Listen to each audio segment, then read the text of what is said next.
Quantas vezes você se sentiu um fracassado, como se suas fraquezas, erros e limitações fossem provas de que Deus não poderia usar alguém como você? E se eu te disser que tudo o que você considera inútil em si mesmo é exatamente o que Deus quer usar para escrever uma história incrível na sua vida? Existe um segredo nas Escrituras que poucos entendem. Deus não procura os fortes. Ele escolhe os frágeis para confundir os sábios. Suas inseguranças, seus traumas, aquela queda que ninguém sabe, tudo isso é matéria-prima divina. Nos próximos minutos você vai descobrir por que Deus só usa gente quebrada e como isso te inclui. 3 histórias bíblicas de pessoas que eram casos perdidos e viraram heróis da fé. O plano oculto por trás das suas maiores fraquezas. Isso vai te surpreender. Antes de começar, faça 2 coisas comigo agora. Primeiro, comenta "Deus me usa assim mesmo". Isso não é só um comentário, é um ato profético da sua fé. E também, deixa o seu joinha. Cada like faz esse vídeo alcançar alguém. E como você, precisa dessa mensagem. Na Bíblia, Paulo disse algo chocante: "Quando sou fraco, então é que sou forte". Você vai entender porque sua maior vergonha pode se tornar sua maior credibilidade. Prepare-se. O que vem agora pode mudar tudo. 1. O apóstolo Paulo. De perseguidor à coluna da igreja. Antes de encontrar Cristo, Saulo de Tarso era o terror dos cristãos. Homem culto, fariseu zeloso, ele respirava ameaças contra os discípulos de Jesus. Suas mãos estavam manchadas de sangue. Ele consentiu na morte de Estevão e arrastava homens e mulheres para a prisão. Um caso perdido. Aos olhos humanos, sim, mas Deus via além. No caminho de Damasco, a luz do céu não apenas derrubou Saulo do cavalo, derrubou sua autossuficiência. A voz que perguntou: "Saulo, Saulo, por que me persegues?", revelou uma verdade chocante. Ao ferir os cristãos, ele estava ferindo o próprio Cristo. Aquele encontro transformou o maior inimigo da igreja no seu maior missionário. Mas aqui está o detalhe mais impressionante.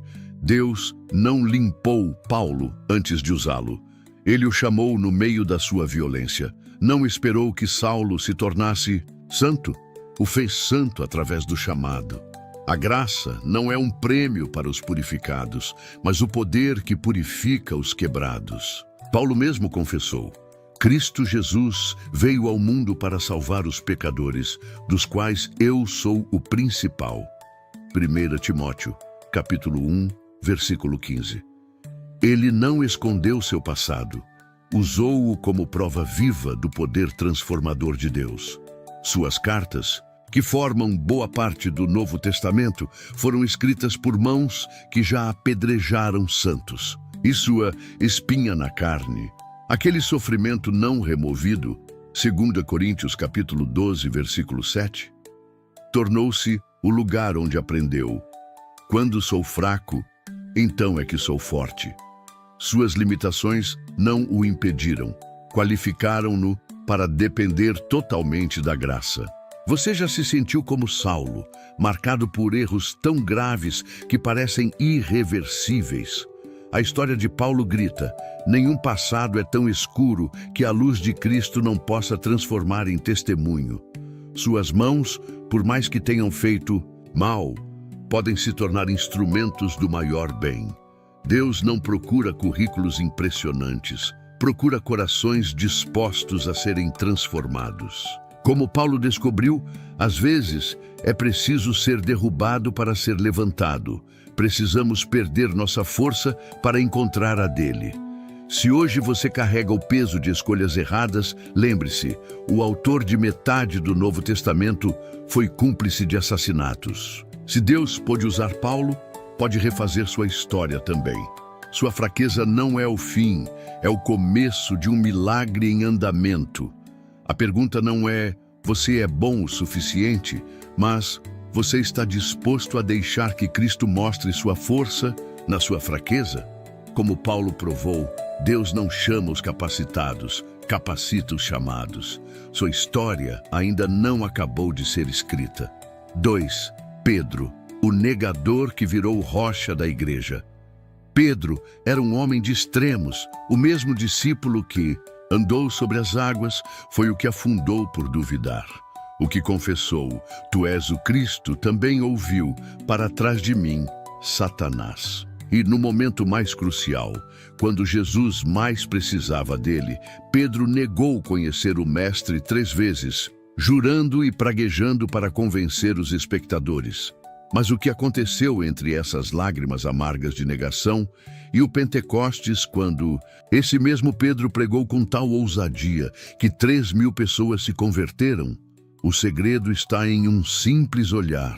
Quando o galo cantou pela segunda vez, o Senhor voltou-se e olhou para Pedro. Lucas, capítulo 22, versículo 61. Não era um olhar de acusação, mas de graça antecipada. Na praia, após a ressurreição, Jesus não exigiu que Pedro explicasse suas falhas. Fez apenas uma pergunta, repetida 3 vezes. Pedro, tu me amas? Cada sim do discípulo arrependido apagou um não conheço esse homem. A restauração de Pedro nos mostra que Deus não pergunta, você errou? Mas você está disposto a amar de novo? O Pedro que antes agia por impulso tornou-se a rocha sobre a qual Cristo edificou sua igreja. Suas negações não foram apagadas, foram transformadas em credibilidade. Quando na primeira pregação apostólica ele declarou, este Jesus que vocês crucificaram, Atos capítulo 2, versículo 36, estava implicitamente dizendo, eu sou aquele que o negou e agora o proclamo. Você tem negações em seu passado que parecem te desqualificar. Pedro prova que cair não é o problema é recusar a mão que levanta. Deus não procura pessoas sem histórico, mas corações que permitem que Ele reescreva suas histórias.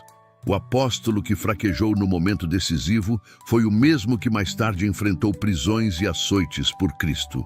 Suas cicatrizes, antes marcas de vergonha, tornaram-se selos de autenticidade. Como Pedro descobriu, às vezes precisamos conhecer o fundo do poço para apreciar a altura da graça. Se hoje você se sente marcado por falhas graves, lembre-se, o líder da igreja primária foi um desertor. Suas quedas não definem seu destino, sua disposição para ser restaurado, sim. Como Pedro aprendeu, o amor de Cristo não se baseia em nosso desempenho, mas em sua fidelidade. A pergunta que ecoa através dos séculos ainda é a mesma. Você me ama? Sua resposta, mesmo trêmula como a de Pedro, pode ser o início de uma nova história. Porque na economia de Deus, os maiores fracassos muitas vezes preparam os maiores ministérios. 3. Raabe. A prostituta que entrou na linhagem de Cristo. Nas ruas empoeiradas de Jericó, uma mulher vivia à margem da sociedade. Raabe, uma prostituta cananeia, representava tudo o que o povo de Deus deveria evitar. Estrangeira, pecadora, moralmente comprometida. Mas quando 2 espiões israelitas chegaram à cidade, essa mulher que não conhecia a lei mosaica demonstrou uma fé que envergonharia muitos religiosos. Com coragem impressionante, Raabe escondeu os espias e declarou, sei que o Senhor lhes deu esta terra. Josué, capítulo 2, versículo 9. Seu ato de fé foi simples, porém radical. Amarrou um cordão vermelho em sua janela, transformando seu bordel no único lugar seguro em Jericó. Aquele fio escarlate não representava sua pureza, mas sua confiança no Deus de Israel. O milagre não foi apenas sua sobrevivência quando as muralhas caíram. Raabe, a ex-prostituta pagã, entrou para a genealogia de Davi e, mais incrível ainda, na linhagem direta de Jesus Cristo. Mateus, capítulo 1, versículo 5. Deus não apenas a perdoou, a colocou no centro da história da redenção. Quantos hoje se sentem marcados por um passado vergonhoso? Raabe prova que nenhum pecado é grande demais para a graça transformadora de Deus. Sua casa, antes lugar de pecado, tornou-se portal de salvação. Seu nome, antes sinônimo de vergonha, tornou-se símbolo de fé. Hebreus capítulo 11, versículo 31. A história de Raabe desafia. O que você está fazendo com o cordão vermelho da sua redenção? Deus não procura pessoas com histórias limpas, mas corações dispostos a arriscar tudo por Ele. Como Raabe descobriu, às vezes é exatamente no lugar do nosso maior fracasso que Deus planta as sementes do seu propósito. Se hoje você carrega o peso de escolhas erradas, lembre-se, entre os ancestrais do Salvador está uma prostituta redimida. Seu passado não é obstáculo. É oportunidade para Deus demonstrar seu poder. Como Raabe, você pode ser a prova viva de que a graça escreve finais surpreendentes. 4. Moisés, o fugitivo gago que libertou uma nação 40 anos no deserto. Essa era a bagagem de Moisés quando Deus o chamou na sarça ardente. Ele havia tentado ser o libertador de Israel por conta própria, matando um egípcio e fracassando miseravelmente. Agora, aos 80 anos, um pastor de ovelhas com um passado manchado e uma dificuldade na fala, ouve o chamado mais improvável. Vá, eu o envio ao faraó para tirar do Egito o meu povo. Êxodo capítulo 3, versículo 10. A reação de Moisés foi humana e compreensível. Quem sou eu para apresentar-me ao faraó? Êxodo 3, versículo 11. Ele alegou 5 objeções: sua insignificância, sua ignorância sobre Deus, sua falta de credibilidade, sua dificuldade na fala e, finalmente, seu desejo que Deus enviasse outro. Cada argumento revelava um homem profundamente consciente de suas limitações. Mas é exatamente aqui que brilha a beleza do chamado divino. Deus não respondeu às objeções de Moisés com elogios ou garantias humanas. Simplesmente declarou: eu estarei com você. Êxodo 3, versículo 12. O poder não estaria na eloquência de Moisés, mas na presença de Deus. Aquele que gaguejava se tornaria a voz de Deus para uma nação. O cajado que Moisés usava para conduzir ovelhas se tornou um instrumento de milagres impressionantes. As mesmas mãos que mataram um egípcio na força carnal agora dividiam o Mar Vermelho no poder divino. Sua fraqueza na fala tornou-se prova evidente que a mensagem vinha de Deus, não de sua oratória. Quantos hoje se sentem como Moisés? Acham que seu passado os desqualifica, que suas limitações físicas ou emocionais são obstáculos intransponíveis. A história de Moisés grita: Deus não chama os capacitados, Ele capacita os chamados. Suas fraquezas não são acidentes, mas oportunidades para a glória de Deus se manifestar. Se você está em um deserto de fracasso ou espera, lembre-se, os 40 anos de Moisés como pastor não foram tempo perdido. Deus estava preparando um líder paciente que conhecia o deserto que seu povo atravessaria. Sua experiência de fracasso tornou-se sua maior qualificação. A pergunta que ecoa através dos séculos não é quem é você, mas quem é Deus em você, como Moisés descobriu, quando nossa impotência encontra a onipotência divina, os impossíveis se tornam realidade. Seu chamado não depende do que você é, mas de quem ele é. 5. Davi, o esquecido que se tornou rei. Enquanto seus irmãos mais velhos eram apresentados ao profeta Samuel como candidatos reais, Davi estava esquecido nos campos de Belém, cuidando de ovelhas. 1 Samuel capítulo 16, versículo 11. O caçula da família, considerado tão insignificante que seu próprio pai Jesse o omitiu da seleção. Mas Deus viu além das aparências. O Senhor não vê como o homem vê a aparência, mas o Senhor vê o coração. 1 Samuel 16, versículo 7. O menino pastor cuja única habilidade era tocar harpa e atirar pedras com funda, foi ungido para se tornar o maior rei de Israel. Mas sua jornada não foi direta do campo ao trono. Antes da coroa, veio a caverna. Antes do palácio, a perseguição. Davi passou anos fugindo de Saul, escondendo-se em desertos, fingindo-se de louco entre inimigos. Tudo isso enquanto carregava a promessa de Deus em seu coração. O que fez Davi diferente não foi a ausência de falhas. Seu adultério com Batseba e o assassinato de Urias são bem conhecidos. Mas quando confrontado pelo profeta Natã, Davi demonstrou o que o tornava homem segundo o coração de Deus. Um espírito quebrantado e arrependido. Salmo 51. Sua capacidade de se levantar após quedas graves mostra que a graça não é sobre perfeição, mas sobre restauração. Davi transformou suas experiências de rejeição em louvores profundos. Quando se sentia abandonado, compunha: "O Senhor é meu pastor, nada me faltará." Salmo 23, verso 1. Quando lembrava dos dias cuidando de ovelhas, escrevia: "Ele me faz repousar em pastos verdejantes." Salmo 23, verso 2. Suas fraquezas se tornaram canais para expressar a grandeza de Deus. Quantos hoje se sentem esquecidos em seus campos de Belém? Davi prova que os lugares de obscuridade são escolas divinas. Cada leão e urso enfrentado em segredo preparou-o para Golias. Cada ano na caverna moldou seu caráter para o trono. Deus está usando seu tempo de espera para desenvolver em você o coração de um verdadeiro líder. Se você se sente desprezado ou subestimado, lembre-se: o menino que nem foi chamado para a reunião familiar se tornou ancestral do Messias. Sua aparente insignificância pode ser o terreno fértil onde Deus está cultivando um destino maior do que você imagina. Como Davi descobriu, às vezes é preciso ser esquecido pelos homens para ser encontrado por Deus. 6. Gideão, o medroso que derrotou um exército.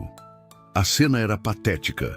Gideão malhava trigo no lagar, escondido como um rato com medo dos midianitas. Juízes capítulo 6, versículo 11. Não um herói, mas um agricultor aterrorizado que questionava: "Se o Senhor está conosco, por que nos aconteceu tudo isto?" Juízes 6, versículo 13. Quando o anjo o chamou de homem valente, Gideão olhou para trás, certo que se referia a outro. Deus não escolheu um general experiente, mas um homem tão cheio de dúvidas que pediu 3 sinais consecutivos para confirmar seu chamado. Juízes 6, versículos 17 a 40. O libertador de Israel destruiu o altar de Baal à noite com medo da própria família. Juízes, capítulo 6, versículo 27. Sua fraqueza era tão evidente que Deus precisou reduzir seu exército de 32.000 para 300 homens. Apenas então, Gideão obedeceu. O paradoxo divino brilha aqui. Quanto mais fraca a condição humana, mais evidente o poder divino. Os 300 soldados de Gideão não venceram com espadas, mas com cântaros, tochas e gritos. Juízes, capítulo 7, versículo 20. A estratégia mais absurda tornou-se a mais eficaz, provando que a vitória vinha de Deus, não do homem. Quantos hoje se escondem em seus lagares, paralisados pelo medo? Gideão mostra que Deus não espera coragem perfeita, mas disponibilidade imperfeita. Suas dúvidas não o desqualificaram, foram o cenário onde Deus demonstrou sua paciência. O homem que pedia sinais tornou-se Jerubaal, aquele que contende com Baal. Se você se sente inadequado para a missão que Deus colocou em seu coração, lembre-se: o general mais improvável da Bíblia começou escondido, terminou vitorioso. Suas desvantagens não são acidentes, são oportunidades para Deus mostrar sua força. Como Gideão descobriu, às vezes é preciso ser reduzido a quase nada para experimentar o tudo de Deus. A lição permanece: Deus não chama os capacitados, capacita os chamados.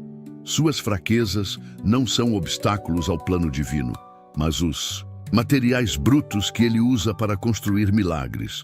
O medroso que duvidava tornou-se prova viva de que um homem mais Deus é maioria absoluta. 7.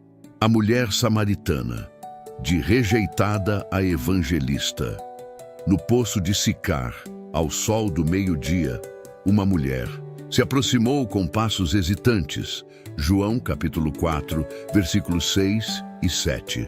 A hora incomum revelava seu isolamento. Ela vinha quando ninguém mais vinha, evitando olhares de reprovação. 5 casamentos fracassados, um relacionamento irregular, uma vida marcada por rejeições. Mas Jesus, rompendo todas as barreiras culturais e religiosas, escolheu justamente ela para a revelação mais profunda. Eu sou o Messias. João 4, versículo 26. O diálogo começou com um pedido simples. Dê-me um pouco de água. João 4, versículo 7. Nessa aparente banalidade, Cristo quebrou preconceitos seculares. Um judeu pedindo ajuda a uma samaritana impura. Quando ela tentou desviar para discussões teológicas, Jesus gentilmente trouxe à tona sua realidade dolorosa. Vá, chame seu marido. João 4, versículo 16.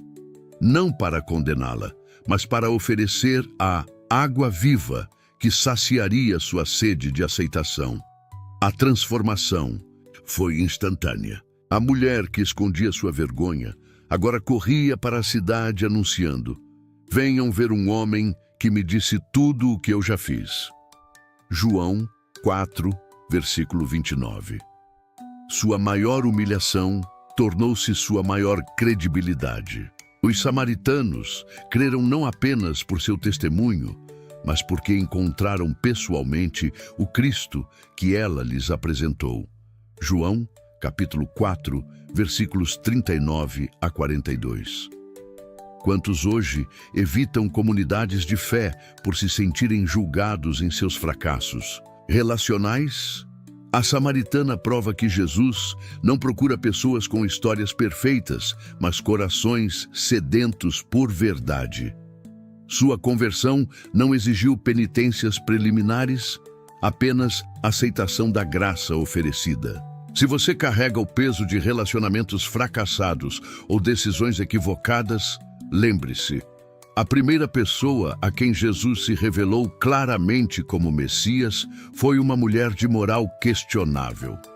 Suas cicatrizes emocionais, quando trazidas à luz de Cristo, podem se tornar seus maiores pontos de conexão com outros feridos. Como ela descobriu?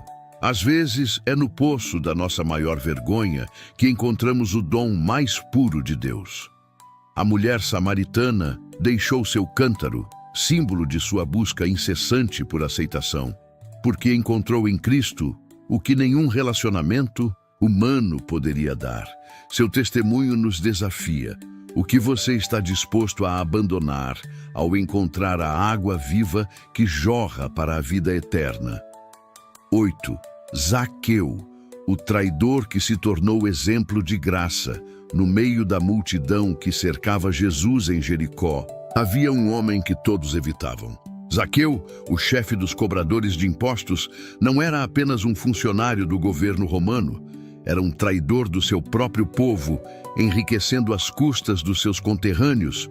Lucas, capítulo 19, versículo 1 e 2.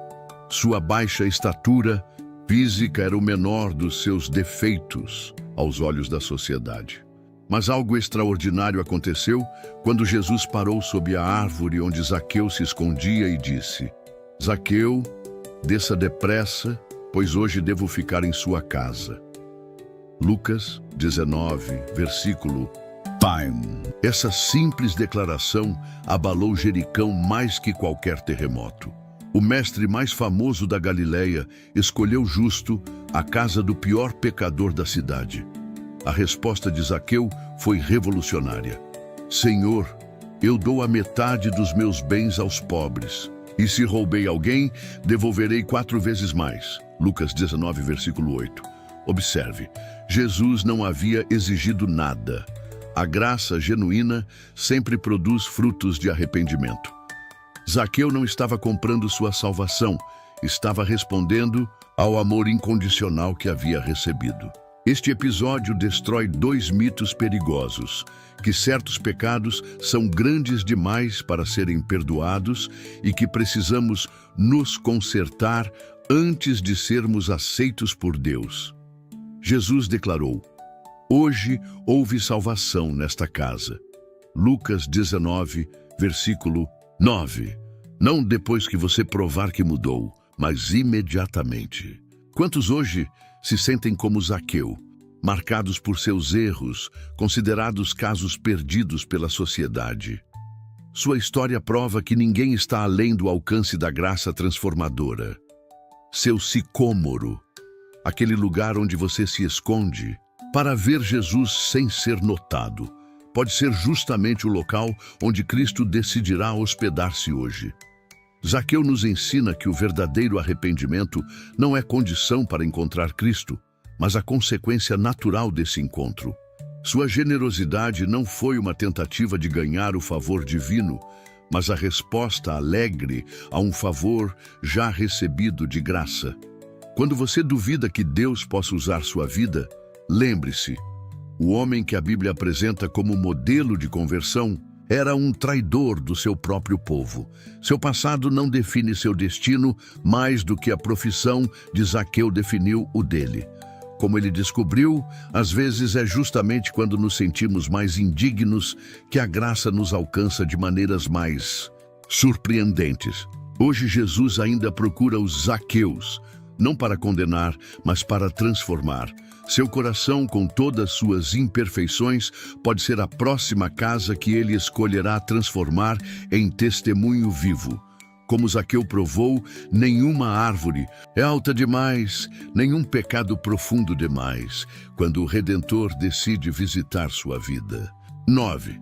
A viúva de Sarepta, quando o último pão vira provisão eterna. A cena era de partir o coração. Uma viúva pobre recolhia gravetos para preparar o que acreditava ser sua última refeição. 1 Reis, capítulo 17, versículos 10 a 12. A seca severa havia esgotado todos os seus recursos, e agora ela e seu filho estavam prestes a morrer de fome. Quando o profeta Elias pediu água e pão, sua resposta revelou o desespero. "Não tenho nada cozido, apenas um punhado de farinha e um pouco de azeite. Comermos e depois morreremos." 1 Reis 17, versículo 12. Mas Deus havia preparado um milagre exatamente naquele momento de total desesperança. Elias lhe fez um pedido que desafiava toda a lógica humana. "Primeiro faça um pequeno pão para mim." 1 Reis 17, versículo 13. A ordem parecia cruel. Pedir que uma mãe faminta desse seu último alimento a um estranho. Mas escondia uma profunda lei espiritual. Quando entregamos a Deus nosso pouco com fé, Ele multiplica o que resta de maneira sobrenatural. A viúva obedeceu contra toda razão e testemunhou o impossível. A farinha não se esgotou e o azeite não faltou, conforme a palavra do Senhor proferida por Elias. Esse 1 Reis 17, versículo 16. Mas o milagre não parou aí. Quando seu filho adoeceu e morreu, essa mesma mulher que experimentara a provisão diária enfrentou a prova final de fé. 1 Reis 17, versículos 17 e 18. Elias orou e Deus ressuscitou a criança, o primeiro milagre bíblico de ressurreição realizado para uma mulher estrangeira. Esta história desafia todas nossas expectativas. Deus escolheu uma viúva, a classe mais vulnerável, em território pagão, não em Israel, durante a pior seca, para provar que nenhuma situação é sem esperança para sua providência. Quantos hoje se veem como a viúva, com apenas um punhado de farinha restante em suas vidas? Talvez nas finanças, saúde, relacionamentos ou fé espiritual. A lição é clara. Quando oferecemos a Deus nosso pouco, Por mais insignificante que pareça, ele o transforma em abundância sobrenatural. A viúva de Sarepta ensina que fé não é ausência de medo, mas obediência apesar do medo. Ela não sabia como sobreviveria no dia seguinte, mas cada manhã encontrava farinha e azeite suficientes para aquele dia. Assim age Deus frequentemente. Não nos dá estoque para anos, mas graça diária para o próximo passo. Quando você acha que não tem recursos, talentos ou forças suficientes para o chamado de Deus, lembre-se, o Senhor é especialista em milagres com quase nada. Sua aparente falta não é obstáculo ao seu plano, mas a oportunidade perfeita para sua glória se manifestar. Como a viúva descobriu, às vezes precisamos arriscar nosso último pedaço de pão para experimentar a providência divina. Seu pote de azeite, aquela habilidade, recurso ou talento que parece insignificante, pode ser o instrumento que Deus quer usar para um milagre contínuo. Como a viúva de Sarepta provou, quando estamos dispostos a dar a Deus nosso último, Ele transforma nossa história em testemunho que nutrirá gerações. 12. Timóteo, o jovem frágil que fortaleceu a igreja. Timóteo era um jovem de saúde frágil. 1 Timóteo capítulo 5, versículo 23. Naturalmente tímido ao ponto de Paulo precisar exortá-lo. Deus não nos deu espírito de covardia. 13. Timóteo, capítulo 1, versículo 7. Filho de mãe judia e pai grego. Atos, capítulo 16, versículo 1.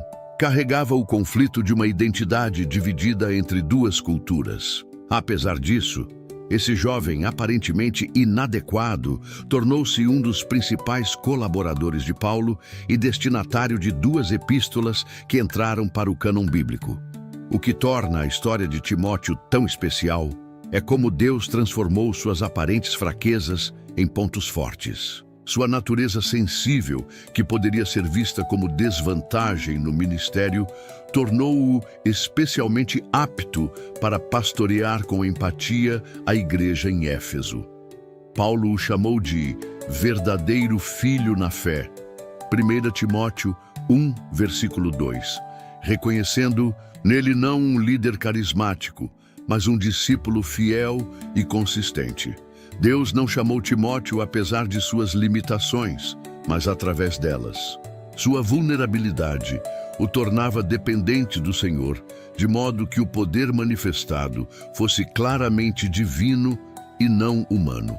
Quando Paulo escreveu, "Ninguém despreze a tua juventude", 1 Timóteo 4, versículo 12, estava destacando que justamente sua frescura e falta de cinismo eram qualidades preciosas para o ministério. Quantos jovens hoje se sentem desqualificados para servir a Deus por se considerarem inexperientes ou fracos demais? Timóteo prova que o Senhor não procura os capacitados, mas capacita os chamados. Suas inseguranças não eram obstáculos, eram espaços vazios que Deus preencheu com sua graça. A verdadeira força de Timóteo estava em sua autenticidade. Paulo testemunhou: "Não tenho ninguém que, como ele, tenha interesse sincero pelo vosso bem-estar." Filipenses, capítulo 2, versículo 20. Sua fidelidade nas pequenas coisas o tornou confiável para responsabilidades maiores. Enquanto outros buscavam glória pessoal, Timóteo aprendeu que o verdadeiro ministério nasce de um coração que não busca a si mesmo. Se você duvida de seu valor no reino, lembre-se, Deus escolheu um jovem inseguro e frequentemente doente para pastorear uma das igrejas mais importantes do primeiro século. Suas limitações podem ser o terreno fértil onde o Senhor está cultivando uma liderança autêntica e compassiva. Como Timóteo descobriu, às vezes é justamente a consciência de nossa fragilidade que nos torna instrumentos eficazes da graça divina. Hoje, sua juventude, seja de idade ou espiritual, não é limitação, mas oportunidade. Como Timóteo demonstrou, Deus não procura super-homens, mas corações dispostos a crescer no serviço. Seu caminho pode não ser espetacular, mas a fidelidade nas pequenas coisas escreve histórias eternas. O ministério que parece insignificante hoje pode estar preparando você para influenciar gerações futuras, assim como as cartas a Timóteo continuam guiando a igreja 2 milênios depois. Conclusão: quando a fraqueza se torna palco da glória divina. Você chegou até aqui, e isso não é coincidência. Enquanto refletia sobre Paulo, Pedro, Raabe, Moisés, Davi, Gideão, a samaritana, Zaqueu, a viúva de Sarepta e Timóteo, percebeu o fio que liga todas essas histórias? Deus nunca escolheu os capacitados, Ele escolheu os quebrantados e os transformou em testemunhas vivas do seu poder. Cada personagem que estudamos tinha uma desculpa perfeita para ser desqualificado. Paulo perseguiu a igreja. Pedro negou Cristo. Raabe era uma prostituta. Moisés era gago e assassino. Davi cometeu adultério. Gideão era medroso. A samaritana teve 5 maridos. Zaqueu era traidor do seu povo. A viúva estava na miséria. Timóteo era jovem e doente. Mas em cada caso, Deus não viu obstáculos, viu oportunidades. Suas fraquezas não eram defeitos, mas os lugares perfeitos para a graça brilhar. Como Paulo declarou: quando sou fraco, então é que sou forte. 2 Coríntios capítulo 12, versículo 10. Agora é sua vez de responder. 1. Deixe nos comentários: minha fraqueza, sua glória. Esta não é apenas uma frase, mas uma declaração de que você está disposto a ser usado por Deus exatamente como está. 2. Compartilhe este vídeo com alguém que precisa ouvir que Deus usa os quebrados. 3. Se inscreva e ative o sininho para não perder os próximos estudos transformadores. Versículo final para meditar. Mas Deus escolheu as coisas loucas do mundo para envergonhar os sábios, e escolheu as coisas fracas do mundo para envergonhar as fortes. 1 Coríntios, capítulo 1, versículo 27. Desafio pessoal. Nos próximos dias, quando você se sentir inadequado, lembre-se, suas limitações são o convite de Deus para mostrar seu poder. Seu passado não define seu futuro na mão de Deus. O mesmo Espírito que capacitou esses heróis da fé vive em você. Agora, antes de encerrar, faça uma pausa. Fique em silêncio por 1 minuto e ouça a música de fundo. Deixe que esta verdade penetre seu coração. Deus não está procurando pessoas perfeitas. Ele está procurando corações disponíveis. Sua história, com todas suas páginas difíceis, está prestes a se tornar um testemunho impressionante da graça divina. Obrigado por acompanhar este estudo até o fim. Você faz parte de uma geração que entenderá: as maiores vitórias nascem das maiores vulnerabilidades quando colocadas nas mãos de Deus. Se este conteúdo falou ao seu coração, não deixe de compartilhar sua experiência nos comentários. Sua história pode ser exatamente o que alguém precisa ouvir hoje. Fique com Deus e até o próximo vídeo.